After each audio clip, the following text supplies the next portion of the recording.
Shalom, selamat sore. Mari kita bersama-sama merenungkan firman Tuhan melalui pelajaran Sekolah Sahabat hari ini yang berjudul Kemenangan Sion yang terakhir.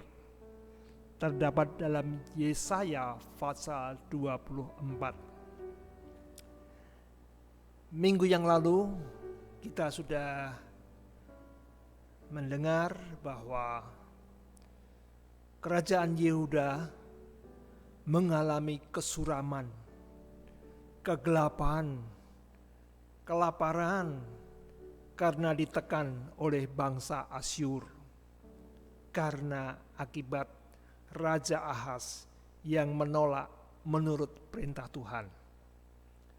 Tetapi sejarah mencatat kerajaan Babel mengalahkan kerajaan Asyur dan menaklukkan Yehuda, bahkan menawan penduduknya untuk dibawa ke pembuangan di Babel.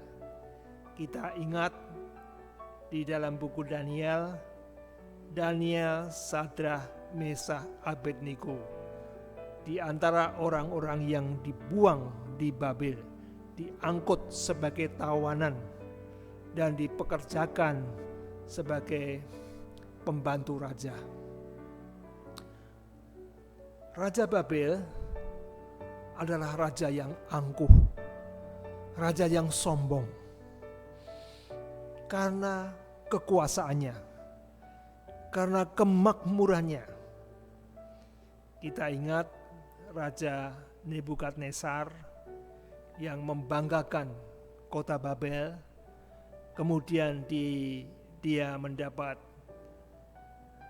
hukuman menjadi seperti seekor binatang dan kemudian hidup di belantara, tapi 7 tahun kemudian dia dipulihkan oleh Tuhan dan dia bertobat.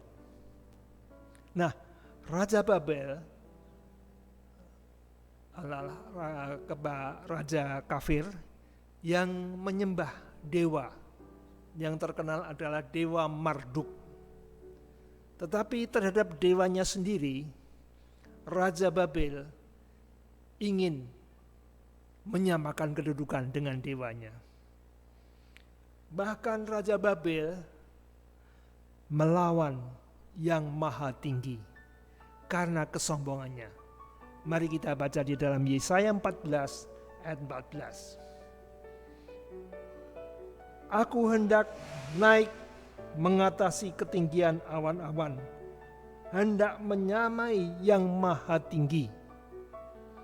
Siapa yang berani melawan Allah, yang menempatkan dirinya seperti Allah? Itu adalah iblis. Sejarah munculnya iblis bisa kita baca dalam Wahyu 12 ayat 7-9. Wahyu 12 ayat 7-9. Naga dikalahkan, maka timbullah peperangan di sorga. Mikael dan malaikat-malaikatnya berperang melawan naga itu, dan naga itu dibantu oleh malaikat-malaikatnya. Tetapi mereka tidak dapat bertahan, mereka tidak dapat mendapat tempat lagi di sorga. Dan naga besar itu, si ular tua, yang disebut iblis atau setan, yang menyesatkan seluruh dunia, dilemparkan ke bawah. Ia dilemparkan ke bumi bersama-sama dengan malaikat-malaikatnya. Siapa itu? Seorang malaikat yang mempunyai kedudukan di sorga, pemimpin biduan, mempunyai rasa iri kepada Yesus, dan akhirnya memprovokasi kepada malaikat-malaikat dengan mengatakan hukum Tuhan tidak perlu lagi bagi mereka, dan mengadakan pemberontakan. Lalu ayat tadi mengatakan dia dibuang ke bumi bersama sepertiga malaikat-malaikat di sorga. Nah, akhirnya di bumi ini, iblis ini berhasil membujuk Adam dan Hawa untuk jatuh dalam dosa. Sehingga timbullah penderitaan, timbullah kesusahan, bencana, dan kematian, dan sebagainya. Itulah yang kita alami. Tetapi seperti Allah yang memperhatikan Yehuda, walaupun bangsa Yehuda tidak menurut Tuhan, Tuhan merencanakan kelepasan umatnya, yaitu umat yang sisa, umat-umat yang setia kepada Tuhan. Akhirnya kerajaan Babel pun runtuh oleh kerajaan Medo-Parsi tahun 539 sebelum Masehi. Sejak itu Babel tidak pernah menekan atau menawan umat-umat Allah. Begitu juga unsur-unsur pemerintahan, kerajaan, ataupun kekuasaan, ataupun agama yang melawan perintah Tuhan, tetapi mengaku seperti Allah, ialah Babel tadi, akan bernasib seperti Yesaya 14 ayat 15. Sebaliknya ke dalam dunia orang mati engkau diturunkan ke tempat yang paling dalam di liang kubur. Itulah nasib daripada kekuasaan pemerintahan agama yang tidak menurut Tuhan, akan dilenyapkan. Ini menggambarkan kehancuran kekuatan iblis di kemudian hari.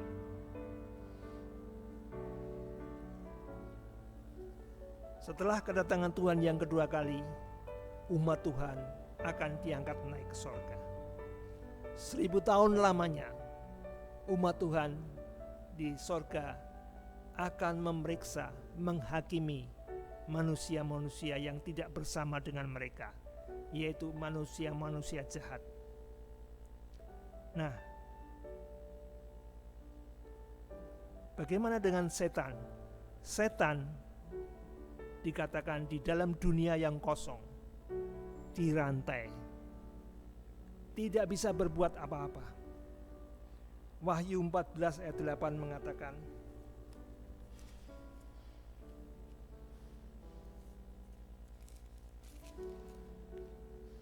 dan seorang malaikat lain, malaikat kedua, menyusul dia dan berkata, sudah rubuh Babel, kota besar itu, yang telah memabukkan segala bangsa dengan anggur hawa nafsu cabulnya. Babel yang sombong, yang ingin menyamai Allah, adalah pekerjaan iblis yang akan dikatakan akan rubuh, tidak punya kekuatan atau pengaruh lagi. Nah, setelah 1000 tahun, Yesus datang kembali di kota Sion, Yerusalem yang baru, turun dari sorga bersama umat-umat tebusan dan diiringi malaikat-malaikat, dan setan yang di bumi yang kosong bersiap untuk menyerang. Saat itu juga setan dimusnahkan dengan api dan belerang. Wahyu 20 ayat 20.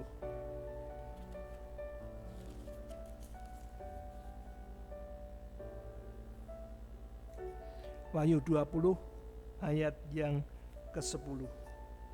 Dan iblis yang menyesatkan mereka dilemparkan ke dalam lautan api dan belerang, yaitu tempat binatang dan nabi palsu itu, dan mereka disiksa siang malam sampai selama-lamanya.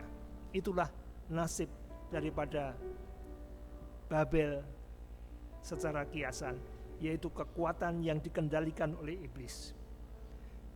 Sekarang, apakah kita rindu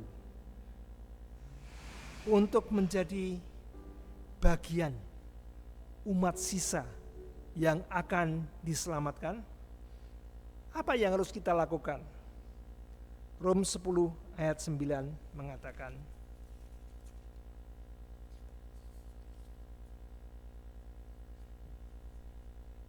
sebab jika kamu mengaku dengan mulutmu bahwa Yesus adalah Tuhan dan percaya dalam hatimu bahwa Allah telah membangkitkan Dia dari antara orang mati, maka kamu akan diselamatkan.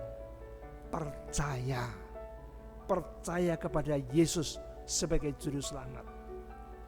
Amsal 3 ayat 5-7 mengatakan,